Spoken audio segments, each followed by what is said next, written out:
Professor Jim Dator from Ubiquitous Research Center. Welcome to this interview. Thank you very much. I would like to ask you some questions on one hand on ubiquitous technology and ubiquitous society, and also some questions on the new open power structures, new democracy. So let's start with this question.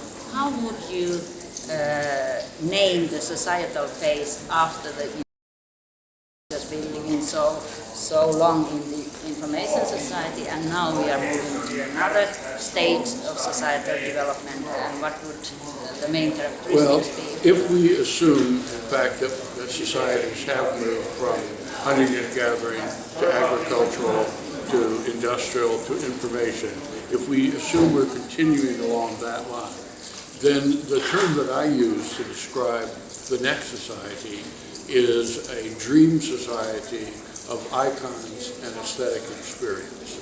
It's a world in which the production of products, whether they be food or manufactured, or even the production of information, becomes much less important than the creation of identity and giving meaning to the products, not their utility, but what they mean to you in terms of aesthetics, of your personal identity in relationship to those products. And in my opinion, Korea recognized before any other nation the possibility of moving to a dream society when they began producing popular culture as an export industry 5 or 10 years ago.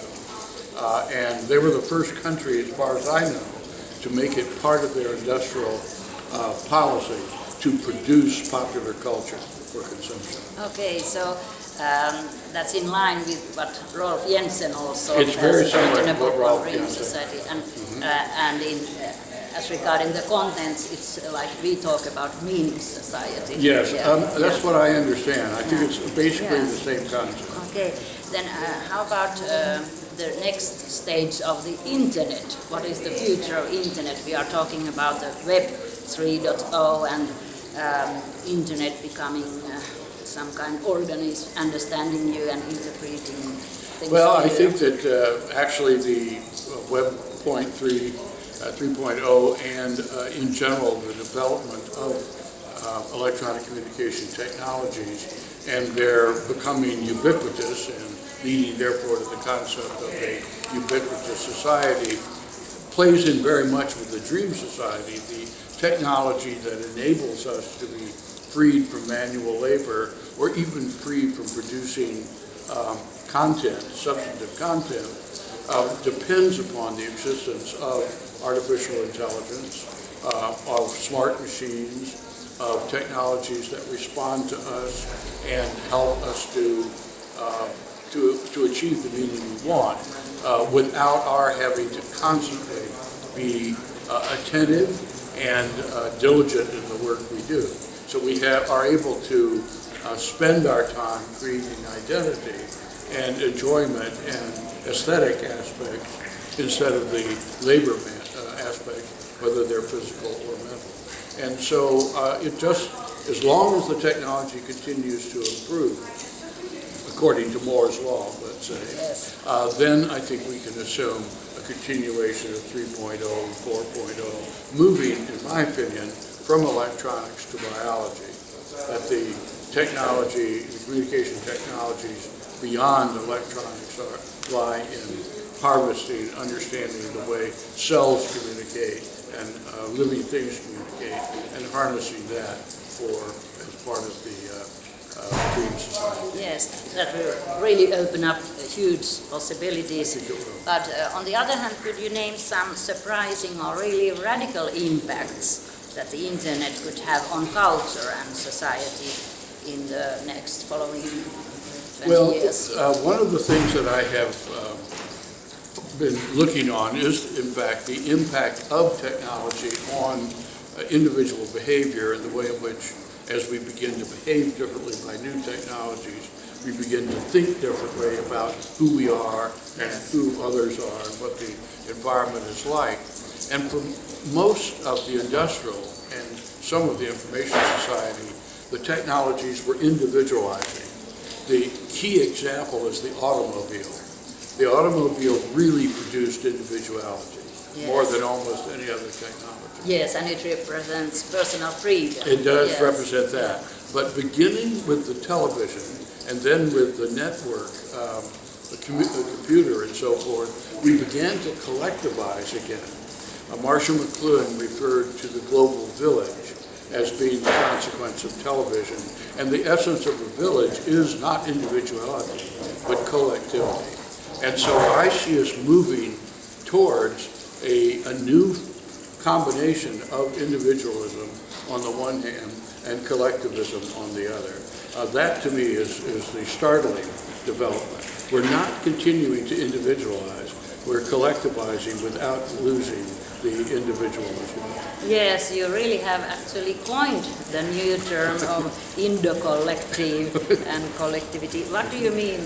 Well, continue? It is a very new term to me. Yes. I just, the phenomenon I've been tracking for several years, but only a month or two ago, I decided to use this term to describe the fact that it's a kind of individualism, indeed almost a kind of solitary individualism.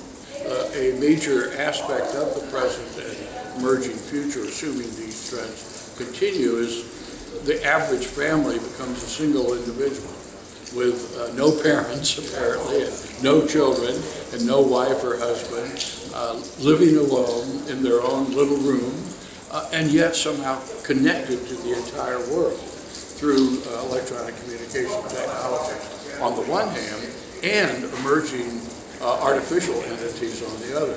As the machines get smarter and smarter and pay more and more, appear to pay more and more attention to us, we treat them as people and as individuals. And so our friends are both biological and silicon, yes, if you will, at the present time. Yes. So while we may look physically alone, yes, we're in the company of many other people.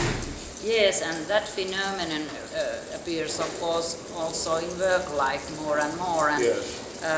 When we think about the future of work life, can you name one or a few competencies or skills that will become especially valuable in the work life of tomorrow? I think an ability to create an identity that distinguishes you from everyone else without at the same time being ruggedly independent and on your own.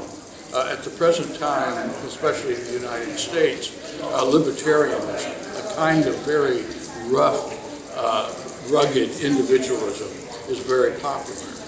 That, I think, is completely unsuitable and unlikely to survive in the kind of world I'm describing. Yeah. So you have your own sense of individuality, but within a collective, yes, as well. Yes. And so the balance of the two. The balance and the interaction. At the same time, I think I have to always say there are alternative futures out there. And the kind of world I just described is by no means inevitable. And so in my own teaching and my own work, I try to make sure that students, as they move through life, not only have the ability to survive in the kind of world that we've been talking about, but also they need to learn how to farm, how to fish, how to hunt, how to take care of themselves if, in fact, we do not have the energy or the technologies to move into the society. Yes, yes. So we need to have a broad array of abilities as students and not narrowly focus on only one set of competencies. That's right. Then there is a lot of talk about new kind of democracy, because democracy is, of course, a very important concept for us in the Nordic countries and for the world at large. But new kind of democracy is enabled by social media, and when we think about identities and you want to distinguish your own identity. On the other hand, you want to open up your identity, or you can create many identities and show them on the internet. And we are looking for open innovation and open source code and everything open. But do you think the current trend or of openness, this kind of total openness or transparency, is only a positive phenomenon? Does publicity somehow promote creativity and individualism, or in some cases can it hinder? Yes, well, I think every technological development has a positive or a negative, or at least a not necessarily negative in the bad sense, but something is lost while something else is gained. Yes. One of the things I emphasize is that our notions of privacy and of individuality are very new. For most of human life, we didn't have a sense of individuality. We were part of a collective, a small group of people who surrounded us from birth to death, and we didn't imagine ourselves independent of that. So a lot of our notions of privacy are new and are dependent upon a type of individualizing technology that may not be dominant in the future, as I just indicated. And so, if anything, I would say hunting and gathering and agricultural societies were transparent societies in the sense that you did not have secrets from everyone else. Everything was open. And so, in a sense, we're going back, if you will, with a new level of technology to the way it always was. And there are many parts of the world, I lived many years in Japan, as you did too, where American-style privacy is a kind of pathology, a kind of sickness, and they don't quite understand why we want to protect all these things instead of sharing and working with others. So whether that's a good or a bad thing, it's a likely development of this technology, and therefore I don't think we should be concerned too much about the loss of privacy or individuality. The only question is, can someone else gain power over us by knowing our secrets? That's the bad thing. And so if we can have openness without losing identity and self-control, then I think the movement towards transparency is good. Yes, and it was really interesting that you pointed out these different cultural interpretations of the notions of privacy and openness. That's right. So thank you very much for this interview, Jim. I enjoyed it.